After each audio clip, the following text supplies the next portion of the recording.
इंसान चाहता है कि वो सेंटर ऑफ अट्रैक्शन बना रहे, खासकर ऑफिस में तो हर एम्प्लॉय यही चाहता है कि वह पूरे ऑफिस का सेंटर बना रहे। पर ऑफिस में कैसे आप सेंटर ऑफ अट्रैक्शन बन सकते हैं? यदि आप भी यही जानना चाहते हैं तो स्वागत है आपका डिजिटल आवाज के संडे साइकोलॉजी सीरीज में। वीडियो को बिना स्किप करे अंत तक जरूर देखते रहिए। चलिए वीडियो शुरू करते हैं।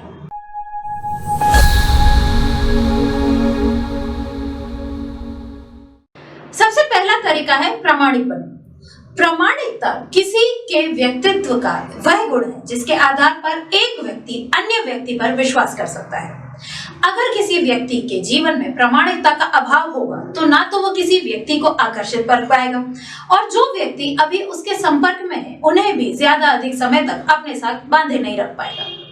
अतः हमें कोशिश रखनी चाहिए कि हमारे जीवन में हमारी बातों में अगले को प्रामाणिकता का एहसास अवश्य होना चाहिए। अतः जीवन में प्रामाणिकता को अपनाकर लोगों को आकर्षित करें। दूसरे नंबर पे आता है गलती स्वीकारना सीखें। जीवन में जो गुण व्यक्तियों को सबसे मुश्किल लगता है वह है अपनी गलती स्वीकारना। आमतौर पर कहा जाता है कि अपनी गलती स्वीकार करना एक बुज़दिल व्यक्ति की बात नहीं है। यह सत्य भी है। जो व्यक्ति बहादुर, समझदार और सामाजिक नागरिक मूल्यों के प्रति जागरूक होगा वही अपनी गलती स्वीकारने की हिम्मत रख सकता है। जैसे जैसे व्यक्ति में ज्ञान, समझदारी का स्तर बढ़ता है वैसे वैसे ही उसमें सरलता, सजगता, सहजता के गुण भी बढ़ते जाते हैं। वह अत्यंत आवश्यक है कि अगर आपको अगले व्यक्ति को अपने समर्थन में लाने हैं तो अपनी गलती को स्वीकार करें। इस झूठे अहम से बाहर आना अत्यंत आवश्यक है कि गलती स्वीकारना बुज़दिल का काम होता है। गलती स्वीकार करना एक बहादुर व्यक्ति का काम होता है। यह बहादुरता की निशानी है। गलती स्वीकार करने से अगले को आपका अहंकार शून्य होने का प्रमाण मिलता है। तीसरे नंबर पर आता है माफ करना। माफ करना सीखें। जिस प्रकार अपनी गलती स्वीकार करना आवश्यक होता है उसी प्रकार दूसरों को माफ करना भी अत्यंत आवश्यक होता है। इंसान के अंदर जितना अधिक दूसरों को देने की भावना का विकास होता है उतना ही सकारात्मक ऊर्जा का विकास व्यक्ति के व्यक्तित्व में होता है। माफ करने से जहां अगले को आपकी संवेदनशीलता का एहसास होता है वहीं उसे आपके अहंकार के शून्य होने का भी प्रमाण मिलता है। चौथे नंबर पर आता है मुस्कान के साथ मिलें। जब भी किसी से मिलें तो चेहरे पर हल्की सी मुस्कान और प्रसन्नता के साथ में। चेहरा आपके मन के भावों का प्रतिबिंब होता है। अगर आप उदास होकर किसी से मिलते हैं तो आप अगले व्यक्ति पर सकारात्मक प्रभाव नहीं छोड़ पाते हैं। मुस्कान व्यक्तियों के बीच संबंध बढ़ाने के लिए अत्यंत आवश्यक है। जब अगले को आपकी सकारात्मक का एहसास होता है तभी तो वो आपकी ओर आकर्षित होता है। पांचवें नंबर पर आता है समानता। अपने आसपास के जुड़े लोगों में समानता ढूंढें। जब कोई व्यक्ति अपने शहर से दूर होता है तो अगर उसे वहां कोई अपने शहर का मिल जाता है तो वो बहुत जल्द ही एक संबंध स्थापित कर लेता है। उसी प्रकार अगर किसी अन्य राज्य में होता है वहां भी अपने राज्य के व्यक्ति से बहुत जल्दी संबंध स्थापित हो जाता है और ऐसा ही दूसरे देश में अपने देश के व्यक्ति के मिल जाने से होता है। अतः जब भी किसी से बात करें तो अपने में और सामने वाले व्यक्ति में कुछ समानता ढूंढने का प्रयास अवश्य करें।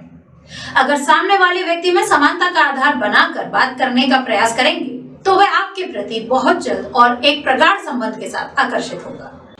छठे नंबर पर आता है प्रतिबद्ध बने। एक प्रतिबद्ध व्यक्ति का सम्मान और मांग हर क्षेत्र में होती है।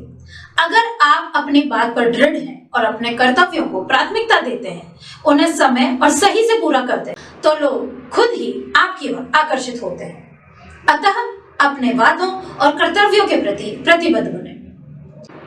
सातवें नंबर पर आता है निंदा नहीं करना। जो व्यक्ति निंदा करता है यह उसके दिमाग के लिए ही एक मंद जहर की तरह कार्य करता है। कोई व्यक्ति जितना किसी की निंदा करता है वो अपने दिमाग, मन को उतनी ही हानि कर रहा होता है। निंदा को अगर एक बीमारी कहें तो शायद अतिशयोक्ति नहीं होगी। निंदा एक ऐसी बीमारी है जो अंदर ही अंदर धीरे धीरे हमें खत्म करने का कार्य करती है। अतः किसी की भी निंदा करने से बचें। अगर किसी के सामने हम किसी की निंदा करते हैं तो उसके सामने हम अपनी ही छवि को हास करते रहते हैं। आठवें नंबर पर आता है दूसरों के सही कार्य की प्रशंसा करना।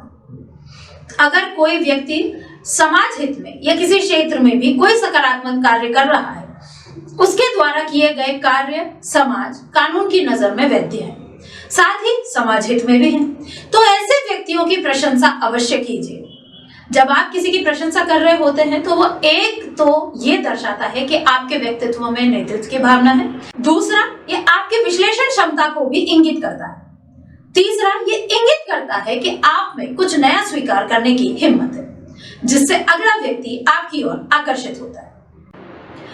9वें नंबर पर आता है अपने क्षेत्र में ज्ञान प्राप्त करना। जिस प्रकार फूल में विद्यमान रस भंवरे को आकर्षित करता है, उसी प्रकार एक ज्ञानी व्यक्ति भी समाज को अपनी ओर आकर्षित करता है।